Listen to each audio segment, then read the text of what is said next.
I'm Chris, And I'm Kylie. And this is Redefining Resilience, where we explore what it means to build a resilient lifestyle so you can thrive in any and every situation.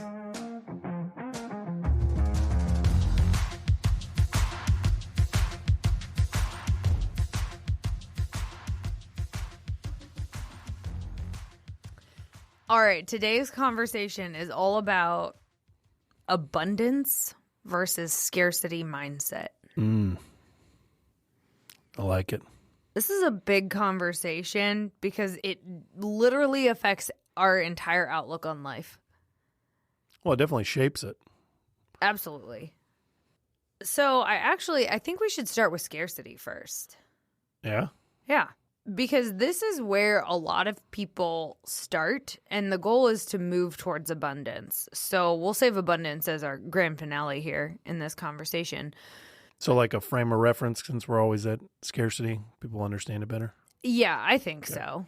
I think we all can relate to having had either a mindset of scarcity or moments of scarcity, and we'll give you some examples. So scarcity mindset would tell us, and maybe you've heard people say these things like, I just don't have enough time. I'm so busy. I wish I was better at that. I wish I had more money. Should have gotten a promotion by now. I'm just feeling so stuck. There are no good jobs out there for me. And I never have time for myself. So, what do all of those statements have in common, would you say? Well, not to be redundant here, but and it's all pretty level set in scarcity. I mean, you're just assuming that the world is happening at you and to you instead of for you. You're being punished for being alive. I mean, I guess in an extreme case, maybe you might feel that way, but scarcity tells us that we don't have enough. We don't have enough resources, or we are limited. And typically, scarcity surrounds a lack of time or money. And it is a form of anxiety or worrying.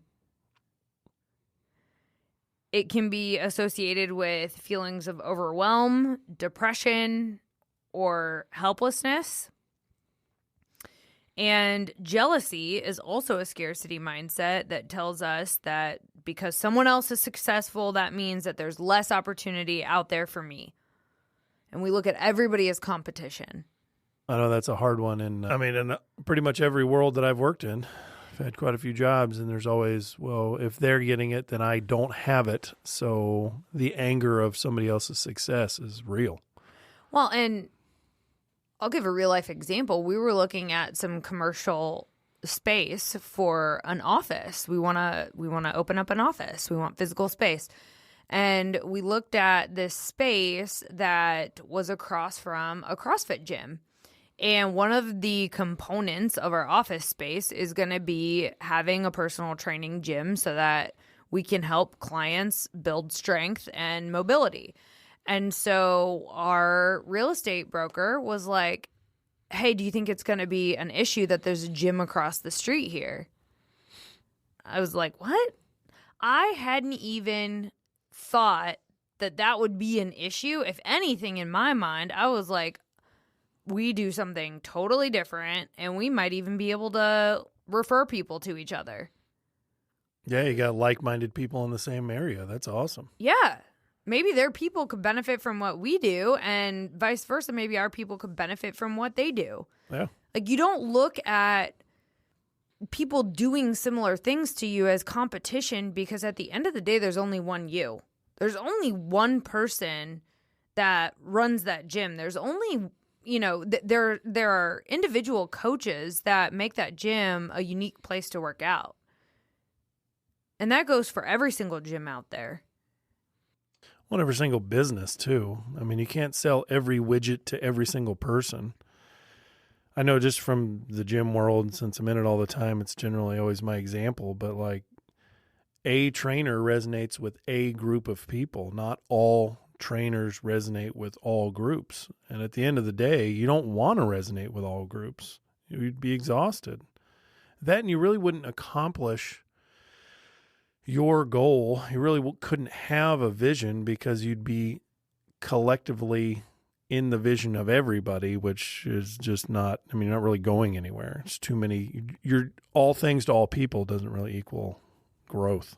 Because your fitness goals are different than my fitness goals. If I'm trying to be the best trainer for every single fitness goal, it doesn't work.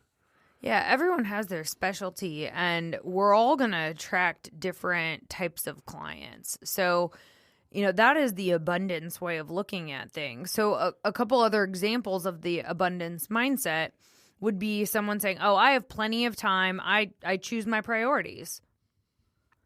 I enjoy being productive and making an impact versus I'm so busy. I can practice or level up so I can grow my skills and abilities and get that promotion that I want. I control my income. I will seek opportunities for growth. This is a challenging time, but I know it will make me stronger. And there's lots of jobs out there. I just need to choose one that feels right for me.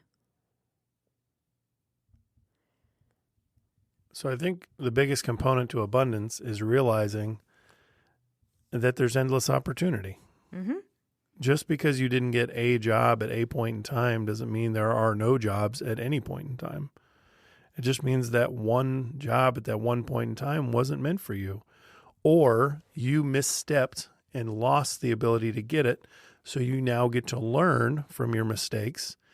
And when it comes back around again or another opportunity happens, you know how to act accordingly. Well, and a lot of times if something doesn't work out the way you want it to or the way you think it should, it's for a reason. It's for a good reason. And it's probably for your best interest. But in that moment, it might not feel like that. And a lot of times I see this with so many people. They get into a place where they think everything sucks. Nothing is ever working out for me. Can I just catch a break? And I came across this lady who worked at a healthcare facility that I was a patient at. And I asked her how she was doing, just like I normally ask a lot of people. How you doing? How are you? Oh, I'm okay. And when somebody says that, they're like just waiting to unload and let you know what's wrong. And so, of course, I took the bait because I'm like, well, I have to wait anyway. I might as well get a story out of it. So I listened to her talk about how she didn't have a car because her car was in the shop. And how she has to Uber to and from work right now. And I was like, yeah, but when's your car supposed to be done? Well, tomorrow. Okay. So this is temporary? Yeah. And how awesome is it that you can pay to get your car fixed? There's a lot of people out there that don't have the funds to get their car repaired, and then it takes them out of a job. They lose their job. I mean, things could be so much worse. Well, not only do you have the money to fix your car, you got the money to Uber both ways for a couple days. Yeah. And the cool part about Uber is that it exists currently. You just so happen to live in the time frame that you can call some Joe Schmo on an app on your phone to come pick you up, and you're mad about it? And she was telling me how she was getting her groceries delivered later. I'm like, so what's the actual problem here? Because it sounds like this problem has already been solved for, and it seems like this is a great outcome. It's the way we choose to look at situations, either from this place of negativity or fear, which is scarcity, or abundance and joy. And abundance tells us that there's more than enough resources out there and time to achieve our goals. It's rooted in optimism and a growth mindset. And then feelings of gratitude, resilience, and opportunity live here. And I think one cool thing about abundance is that Generosity is a trademark of abundance. When you're living in abundance, you're not afraid to share your time, your money, or your resources with other people. And you see people as potential collaborators, not competition. Oh, I think you need to restate that. You're not afraid to share time, money, or resources with others, and you see people as potential collaborators, not competition. Even when I've come across other coaches or trainers or you name it, like in my mind, I'm like, well, there's no way that this person that I'm meeting right now or talking to has the exact same experience that I have. A lot of people choose to work with me because I don't drink alcohol. A lot of people choose to work with me because of my sales coaching. A lot of people choose to work with me because they need resilience, or they just know that they need help and they're not sure why. But they've listened to something I've said and it's resonated. I have no fears about someone stealing my clients. And in fact, all of my client contracts don't have any kind of time commitment affiliated with it. My clients can come and go as they please because I don't want any hostages. And if somebody feels like coaching has been so effective that they have the tools that they need to do what they want to do on their own and they don't need the accountability, I'm ecstatic for them. They've graduated. They are ready to go kick ass and help other people. Isn't the whole point of coaching to make the person better? Yeah. So like if the person becomes better and doesn't need your services anymore, what a phenomenal representation of your good coaching. That's how I see it. I mean, and there's been relationships that have ended because we weren't making any traction. And a lot of it is due to the fact that people can get stuck in these scarcity mindsets. And I'm not saying I played no part in it because I clearly wasn't able to help them move forward and unlock that next step of growth. And it doesn't happen for everybody. But I also believe that the universe has divine timing, and maybe it wasn't the right time for them to move forward. Maybe they had to pivot or do something different in order to be successful. A lot of times when we don't see the success that we want, it's because we're not headed down the right path. And we don't always know it. Right. So there's countless individuals that I know that have switched jobs. I mean, like I did multiple times. I was good at the things that I did, but I wasn't aligned with them. It was like sandpaper to my soul when I was doing the things that I was doing. And it was just laborsome every day. And I knew that that wasn't going to last for very long. And I just wasn't aligned with who I wanted to be as a person and who I thought I had the capability of being. But it takes a journey to figure it out. You have to, date a couple jobs, man. Figure out what works and what doesn't. And it's okay to fall in those ruts. It's okay to go find a job at a community bank and dominate it and then just decide that it's not your bag anymore. You grow as a person. As long as we're under the understanding that we're ever growing and ever changing and ever developing. Well, that's part of an abundant mindset. Yeah, right? we look at life as opportunity. We can say, all right, this just doesn't work anymore. And then you're not stuck in this job for 30 years that you hate, but you're doing it because you don't know how to get out of it, or you just haven't invested enough time in yourself to know yourself. So it's scary and you just stay. Mm-hmm. The coolest part about the generation of my daughters, the younger generation, and partly ours, is that we're realizing that. We're starting to live in abundance. We're starting to understand that working in a job that sucks for 40 years for a gold watch and a retirement isn't worth it, because once I'm retired, I'm old. Yeah, I don't want to travel at 70. I want to travel at 40. Mm-hmm. I want to travel at 30. I want to see and do things that when I'm able to do things while I'm there. It's an interesting concept because abundance changes everything. Abundance changes your view on absolutely every relationship. It changes your view on all decisions. And it also, the more you lean into abundance and feel it, the more it shines the light on the scarcity mindset. You pick up right away on the verbiage. I don't have enough time. I don't have enough this. I don't have that. I don't have this. And you start hearing it and feeling it when people live in that. And it's easier to help coach people that need it or want it out of it, and or remove yourself from the situation and those people. Well, and I know what scarcity mindset looks like because I've lived it. Like, I spent a lot of time living in scarcity, being the person that said, I'm so busy, I never have time, my schedule's packed. I mean, my schedule's packed now, but I choose to make it packed. And it's full of stuff I love doing. So it's a happy mixture of my work commitments and my personal commitments. Your self-care. My self-care is extensive. But I love it. And it keeps me sane. So, you know, I know what it looks like because I lived it and I felt it. And I just was in such a panic mode about everything. It was like constantly overscheduling myself. And why? No one was making me.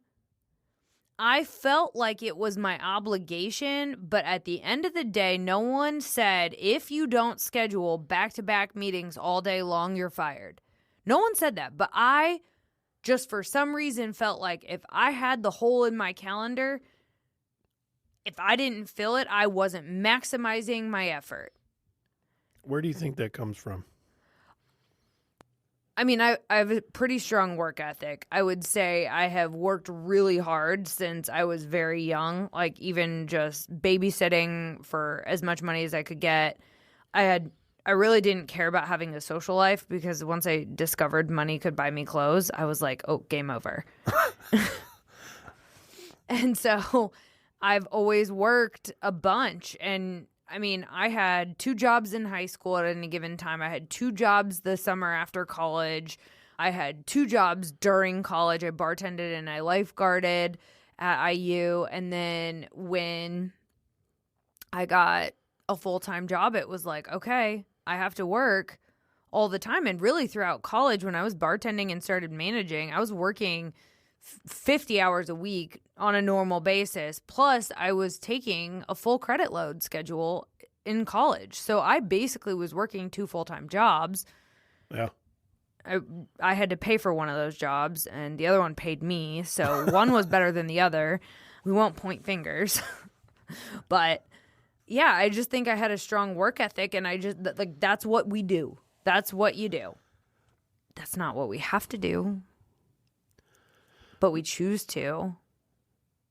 And quite frankly, my former employers were getting a hell of a deal with me, even though I was salaried. And, you know, the whole stipulation that comes with salary is you work till you get the job done. But like, the expectation is you work about 40 hours a week, give or take.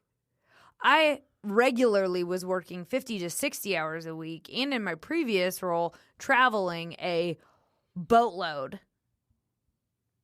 So it created this scarcity mindset that I didn't have enough time, that I didn't have enough money, no matter how much money I was making, because I was spending it just as fast as I was making it. Not saving, not putting, you know, the proper planning into consideration with my finances. And so it kept me in this place of scarcity where I never had enough. So I spent some time overseas my senior summer. I remember watching a group of salty construction workers on scaffolding stop working and drink tea with each other for 15 minutes. Oh, yeah. So time in Europe is a totally different beast. So not only were these gentlemen accomplishing the same amount of work as Americans were, like the building was still getting built, the paint was still going on or whatever they were doing, or roofing or whatever, the task was still being completed, but they had 2 15-minute tea breaks in the middle of the day plus lunch. And when I talked to him, because that just fascinated me, that I'm walking past this group of gritty construction workers with teacups. I'm like, is this real? And they're like, yeah, it's tea break. It's tea time. And this one guy had a cracker, like out of a movie, dipping it in his tea and eating it. And I'm like, wow, man, this is really fascinating. So you get 2 30-minute breaks in the middle of your workday, and they're like, well, yeah, this is normal. Yeah. I'm like, but when I go home, and for several years I've worked construction jobs, it is 7 a.m. till 7 p.m. It's straight through. The harder you work, the more you hustle, the more money you make. If you drop dead of a heart attack, that's your fault, and move on. Like, it's just hustle, hustle, hustle, hustle. The problem that we're finding is that Americans are dying of heart disease, stress-related diseases, horrible diets. All of these things compound through the stress level, and it comes from this baseline of scarcity in everything. If I don't get the cake that I want, it's because I haven't earned it and I'm not doing well enough, so I'm going to go grind. And then to treat myself from working really hard, I'm going to ruin my body through shitty food so I can get the energy to go back and grind again. It's like, what a silly concept. I just saw a meme on, I think, Instagram today that just said, this treat culture is out of control. You don't need an $8 coffee because you did the laundry. And someone commented saying, it sounds like you need a treat. I just thought it was so funny because it's so true. It's like, oh, I had a hard day. I had to talk to my boss. Or I had a hard day. I only got 12 likes on this post. Or my kid's sick. I deserve a treat. It's like, okay, let's calm down. These are normal things that happen in life. The one thing I can compare it to is like doing the laundry. If you're going to stress yourself out or freak the fuck out about doing the laundry, it's like this is the most predictable chore you have. As long as you wear clothes, you're always going to have to do laundry. So why are you stressed out about doing the laundry? Well, I have to also make dinner and do all these other things. Well, yeah, that's part of living. Like these are things that are part of normal routine life. And if the normal routine things are stressing you out, we're talking to you. You are living in a scarcity mindset and you've got to pull yourself out. So it sounds really silly, but I started in this gratitude journey without even knowing I was in the gratitude journey. I went through a very hard financial time in my life. It was extremely difficult after my divorce. And I had like pretty much plastic silverware and plastic plates for years, and paper plates for years. Sounds like when we first started dating. Yeah, well. Just kidding. You actually had silverware. So I had black silverware, the silverware we have now. I remember when I had enough money to purchase the black silverware, I was so psyched about this black silverware that I couldn't shut up about it. I was telling people about it. I was like telling my daughters about it. I'm like, this black silverware is so great. It's so awesome. And every time I opened the drawer, I got this like really big sense of like accomplishment and excitement, and eating a bowl of cereal. I'm like, black cereal or black silverware is awesome. But to be for the record, you don't even eat cereal anymore. I don't. So let's just put that out cereal there. is poison. Thank you, Kellogg's. But to look at every little thing in life and say, I get this. I get to do the laundry. I have the ability to wash my own clothes in my house outside of a river with soap and these smell goods and a place to put it. I can dry it indoors. It's not out on a line. All of these things that you should be grateful for because you are living in abundance just get thrown under the radar because all we see is another task we have to do, as opposed to I get the opportunity to use this really cool black silverware that I had to work really hard to get to the point that I could purchase it. And now I get to live in abundance with this awesome thing that makes my life better. But we just get so bogged down. I listened to an ad on the radio today coming home from the gym. It was for a jewelry store. And this lady came on and she's like, I went to this jewelry store and I found these earrings and this and that. And they're so great. And when I put them on, I could feel the quality. And her last statement was, and I deserve it. I'm like, what an interesting concept. I deserve it? So I shut the radio off and I just sat there for a minute. I'm like, why did that resonate with me? And it resonated with me, that's what I came up with, was what a profoundly arrogant and narcissistic statement. This entire world, we're the top 1% nation on the planet. Several Americans have multiple vehicles.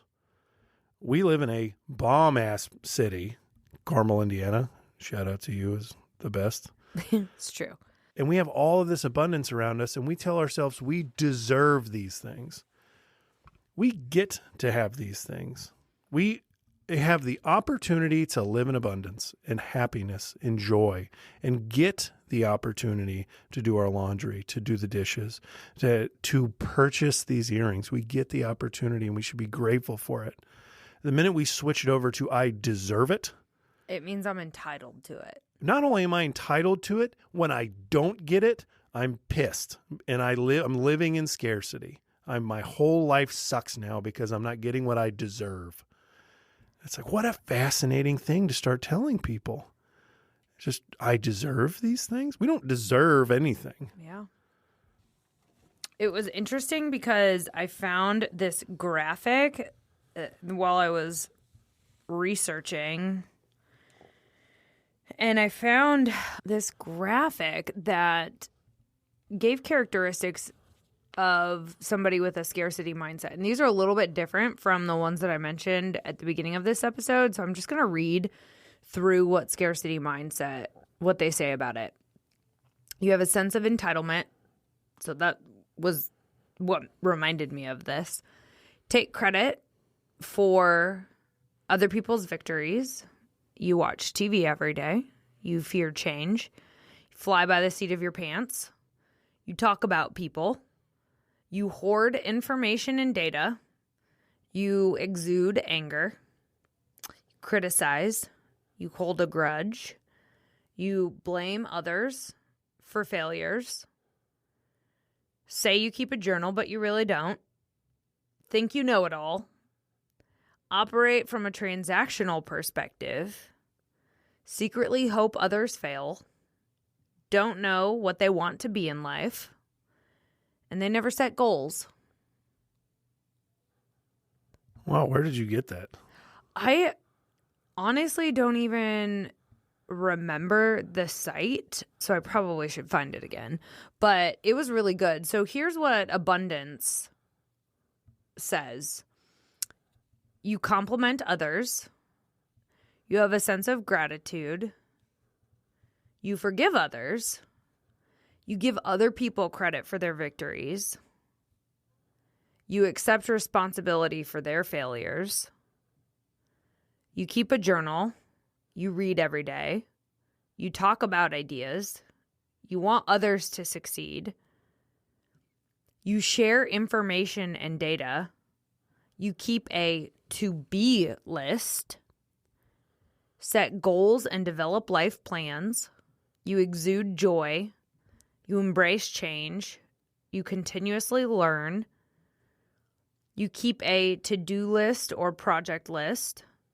And you operate from a transformational perspective.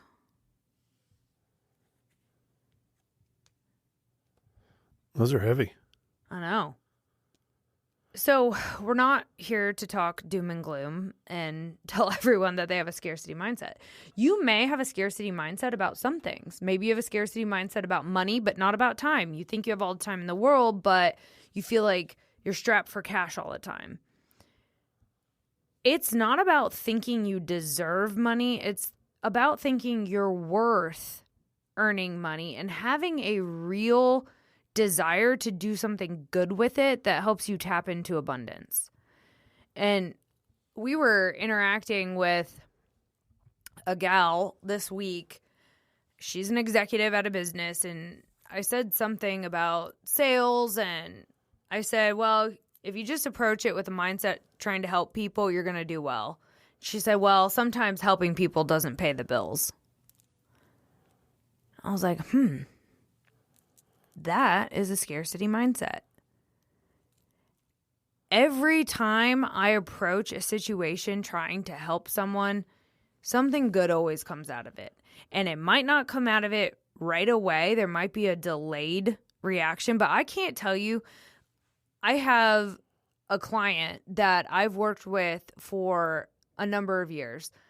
It started as her employer paying me for coaching. And then when she was in a job transition, I mentored her during her job search process, helped her land on her feet. She got into a new great company. And then as soon as she could, she brought me up to her boss. And then, keep in mind, I've spent lots of hours with her for no money. And it doesn't bother me because as long as she's feeling like it's helping and it's helping her get ahead in life, I'm okay with it.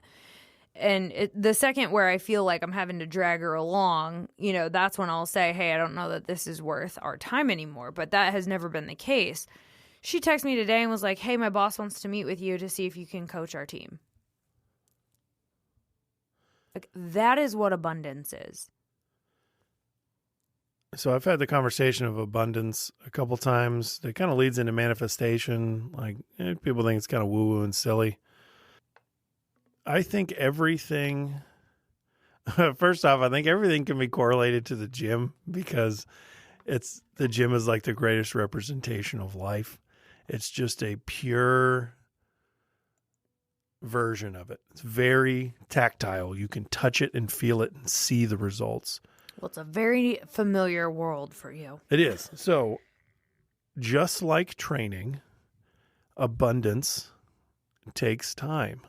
Just like training to move a certain weight through a certain movement, that's your goal, it doesn't happen right away. It can't happen right away. Doing something good for somebody is not an immediate turnaround. But I tell you what will never have a turnaround is saying things and living like, well, helping people doesn't pay the bills. 100%. If you live like that, you will not live in abundance. You will not, because you don't have the capability of tapping into it, assuming that everything is transactional like that. Oh, if I help you, you scratch my back, I'll scratch yours. So, well, yeah, at the end of the day, you might be able to help somebody like in a pseudo kind of way. It's not really helping somebody. You're not really doing good for other people because you're expecting an immediate return, which doesn't make it living in abundance. It makes it living in scarcity. You're just doing it because you think that you'll get something. And then when you don't, you just get more whittled into that scarcity mindset. You truly have to have a desire to do good and help others in the world. And if you do, everything else will take care of itself. And I know that sounds scary. So my whole life, I grew up with the grind mindset. My father's the hardest working man I've ever been around. That guy worked his butt off constantly. When he worked at the Pentagon, he was there leaving super early in the morning, working all day, coming back super late at night just to do it again for 3 years in a row. Not counting all of the time before in the military that he had to just constantly work. He was gone all the time. I grew up with that mentality, this guy's mentality of grind, grind, grind, grind, grind. Well, the problem is we don't live in that world anymore. We don't live in the world that doesn't have access. Like, he just didn't have access to things we have access to. I can apply for a job in China right now on my phone. The world is much smaller, so much more abundance given to us. So to walk into the world and exist in the world that we live in currently with an old school mentality is going to be very counterproductive. Well, and the fact of the matter is resources are much more readily accessible now. So we don't have to work as hard. And in fact, there's a diminishing return when we just grind our ass off And then we risk burnout and chronic stress, and then you start to have health complications like we talked about earlier. There is a trade-off to everything we do. Everything. So just for a personal example here, I had a little come to Jesus meeting with myself, what was it, a week ago in the gym? I think so. Everything I touched hurt for multiple days. It was like 5 days in a row. I'd go to the gym, my forearms were seizing up, my fingers were tingling, my knees were killing me, my hips hurt like crazy, my lower back felt like a balloon. Everything I touched hurt. And then we moved him into a senior care center. Yes. So I would come home and I'm like very defeated. I'm like, oh, I'm just in the bottom third. I got to tough it out. So, well, I didn't realize that I wasn't paying attention to all these signals. And I've been doing this for 20 years. So I didn't realize I wasn't paying attention to these signals my body was telling me. And I call my coach and I'm like, I don't even know why I do this. Why do I compete in strongman? Clearly this isn't for me. Like maybe I've reached my potential. And he just writes back, haha, you need a break, bud. It's like, relax, man. You're training 4 or 5 days a week. Since this time last year, you've done 5 competitions. When June comes up, it'll be your 5th. The average strongman's doing like maybe 3 a year, and I'm getting up to 5, one of which was my first pro show. So I'm just not paying attention to the data, and what I'm doing is living in scarcity with my training. I'm assuming that I will not make it if I don't do this. I'm going to fall apart. Things are going to break. Just everything's falling apart around me. So every time I touch the weight, I'm living in scarcity with it. I'm trying to grasp onto something that I just need to let go. So I took 4 days off the gym. I changed my training schedule to only 3 days a week. And I had one of the best lifts I've had in months today. That's awesome. But it comes with the switch of the mindset of, you know what, man, I'm going to go to this competition. And you know what happens? I get to fucking compete at a national level again. And no matter what happens at this thing, I'm going to have a blast. It is going to be awesome. But if I put all my eggs in one basket and I live in this scarcity mindset that I'm going to get there and it's all going to fall apart. I'm going to have all these zeros. Didn't do enough training. Didn't lift enough weight before this. Yeah.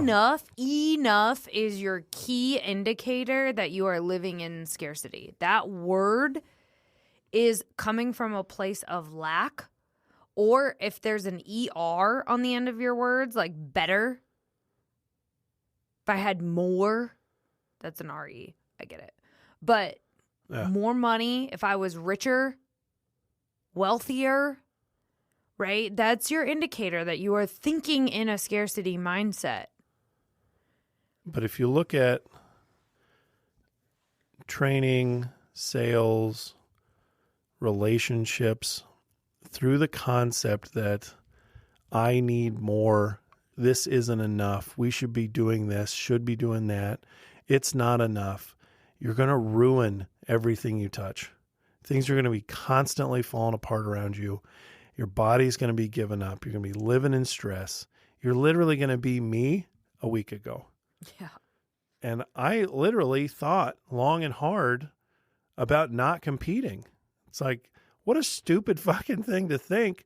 But when you're living like that and you don't back up and breathe and relax and look at your life from a 30,000 foot view and say, look at what awesome things you have around you. How awesome is this right here? You get to do this with your life. How cool is this?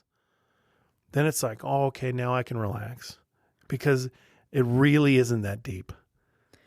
No, and it's really easy to slip into a scarcity mindset. I'm probably living about 90% of my life in abundance now, but every once in a while, that 10% can show up. And, you know, I was months ago when I was doing my taxes and I got my estimate of how much I was going to owe, I about shit my pants. I'm like, oh my God. Immediately went to a scarcity mindset. Like, I'm going to be on the streets. I hope they make some durable cardboard boxes. I'm going to need one. Yeah. And I mean, we crunched some numbers after that estimate. I about had a heart attack, and we got that cut in half, which is a little bit more digestible, but still, like, I think about having to pay that bill, and like it makes my stomach a little queasy because I know I'm going to have to work really hard to make up for that. But the cool thing is that puts a little bit of pressure on me to go out and find more people I can help. And what a cool opportunity. And you look at that pressure not as pain, but you look at it as a catalyst to do your job at a higher level, and a catalyst to help more people. Yeah. You couldn't and wouldn't have been in the position you're in now without the pressure to push you to the next level. We're about to open up a brick and mortar spot for Odyssey Resilience. I have laid in bed awake the last several nights thinking, oh shit, I've done this before. Like, I'm nervous, man. Like, I started sweating in the middle of the night. I stood up and went to the bathroom, got some water, laid back down, staring at the ceiling. And I'm thinking, I mean, of all the horrible things that happened when I first owned a business, I just didn't have the knowledge. And the more I thought about it, it's like, okay, let's look at the difference in this scenario. The difference in this scenario isn't I'm coming in this to build the biggest gym, to be the best powerlifter ever.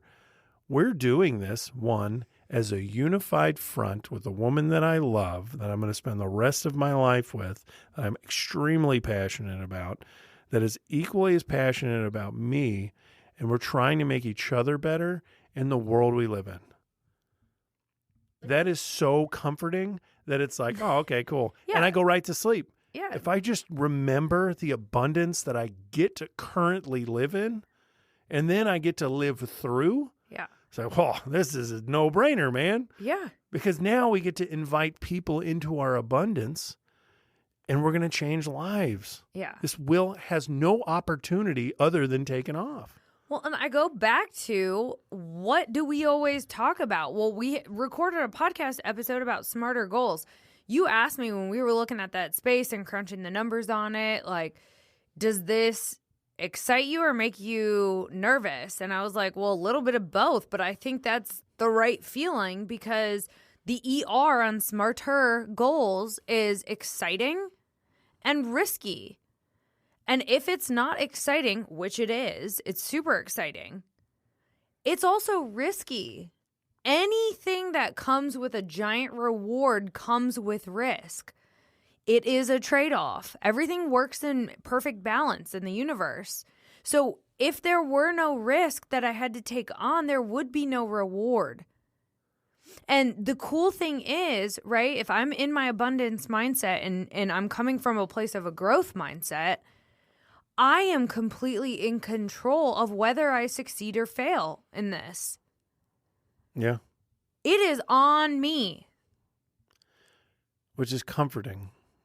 And it's not just actually on me. It's on you and me. So it's like, I have a partner I trust in this whole thing. So that helps me build even more confidence because I know that our collective effort is going to make this a fail-safe. Like, there's no way we're going to fail. Well, I just don't see a path, you know? At the end of the day, we're doing this to make the world a better place.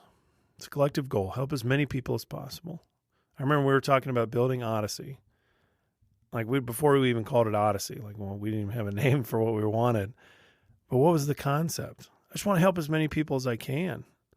I just want to be the help people are begging for. And whether it's athletes, because I know in my personal life that I've met a lot of athletes that have been treated like gods but have had no help. And I keep continuously coming across young men and women that are lost emotionally and morally and just need guidance.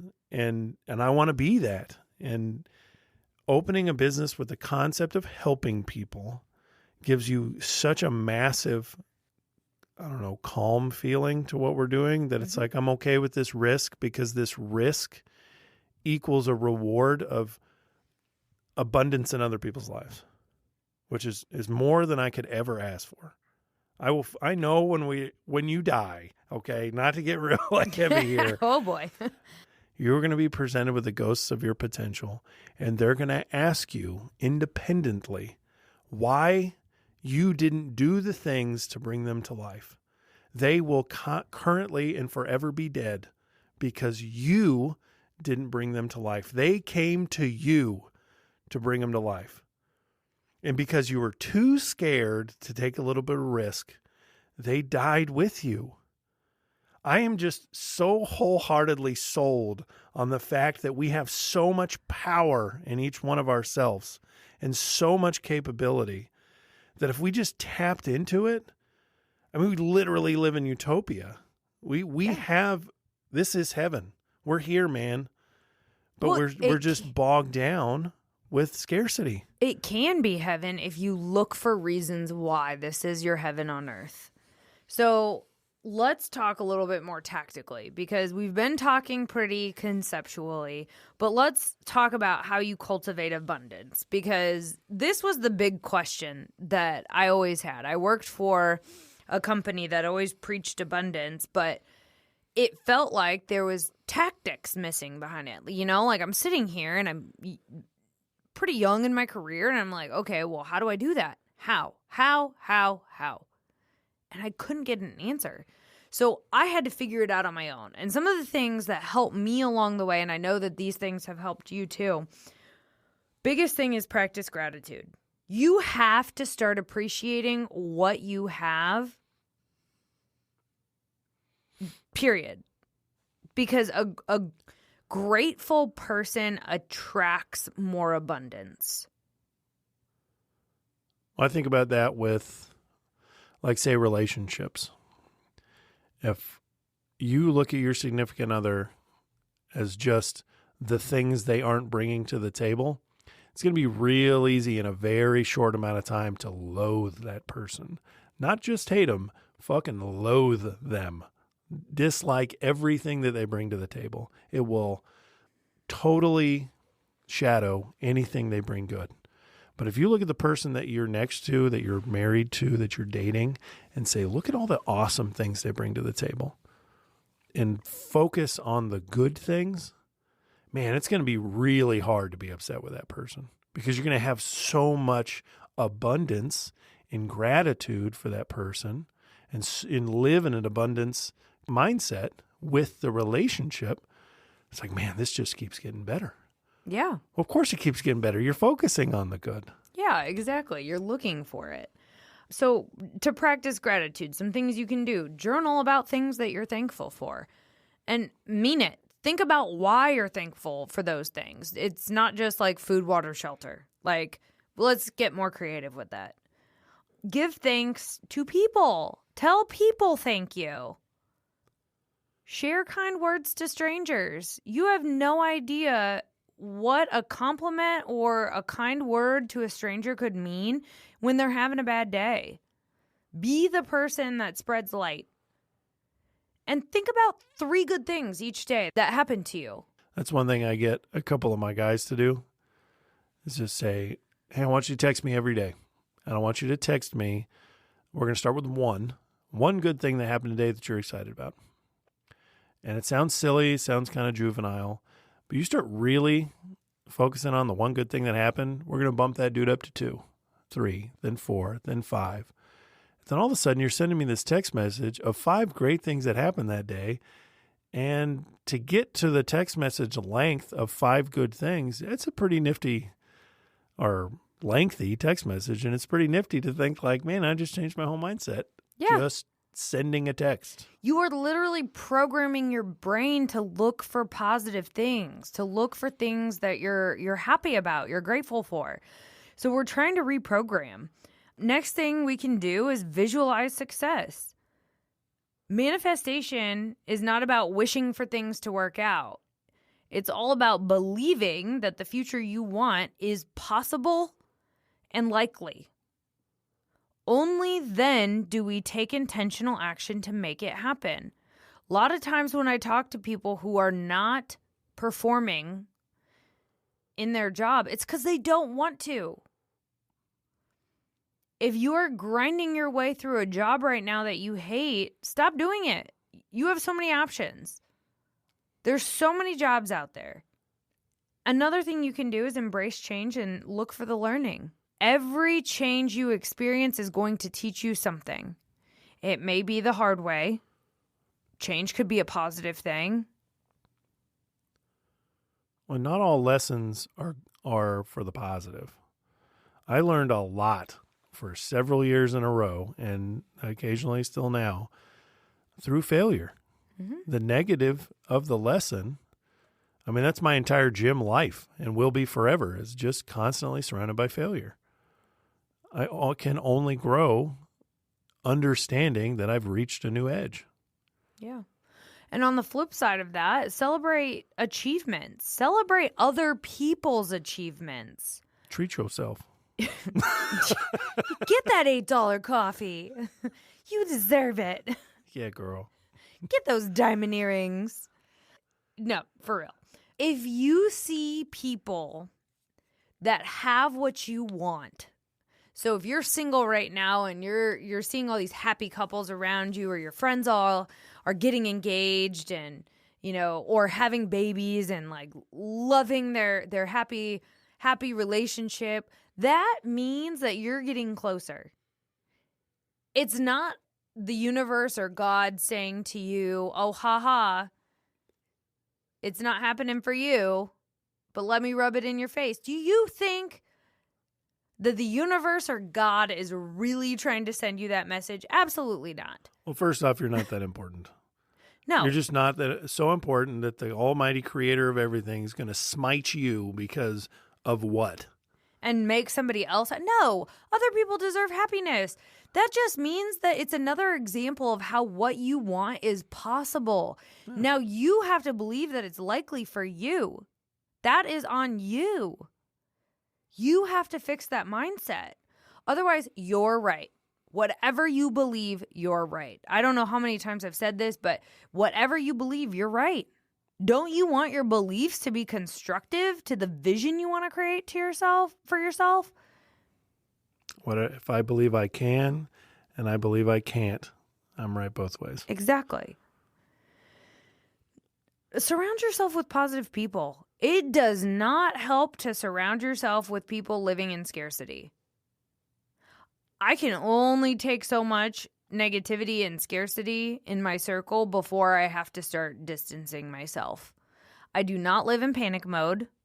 When people are very reactive or very rushed or extremely frantic about things, it causes me anxiety.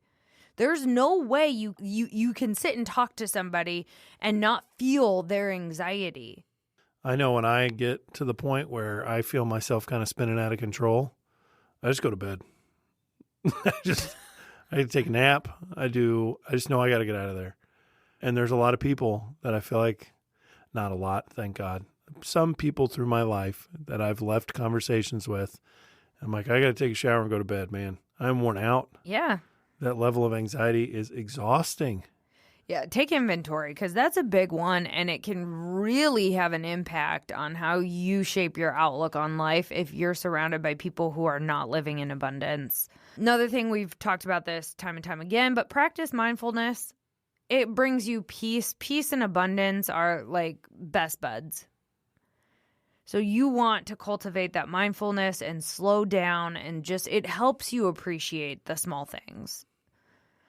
Set goals and hold yourself accountable. And then the last thing we can do is share openly. You have to give in order to receive. So share your problems, share your concerns, share information. So the outcome of a conversation, negative or positive, is data for you. If I reach out to somebody and I sit down with them, have coffee, and I spill my guts because I'm just having a hard day, and that backfires, I'm okay with that, because what that's going to tell me is I no longer need to have that person in my life. They're not at a point in time where they can hear what I have to say and help me. They are searching for help themselves. So it's cool. Awesome. You gave me the data that I need to remove this relationship from my life. So I don't have to fear people's repercussions or their view of me because all I see it as is data. Awesome. You're giving me a reason to make another move, which at the end of the day is going to put me in a position of abundance. I'm removing scarcity. Yeah, and one last thought we'll leave you with. Abraham Hicks is a really cool speaker, and she talks a lot about abundance. So if you don't already follow her, she has a ton of YouTube videos. And I got to see her speak live in Chicago. And one thing that she just kept repeating, it was like ritualistic almost. She kept saying, everything is always working out for me. It's always working out. Everything is always working out for me. It's always working out for me. Everything always works out for me. That is the mantra. Because no matter what, you're here, you're listening to this podcast, everything is always working out.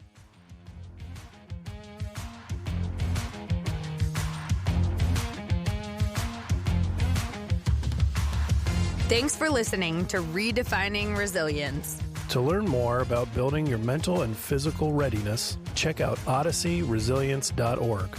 And follow us on Instagram, LinkedIn, and TikTok.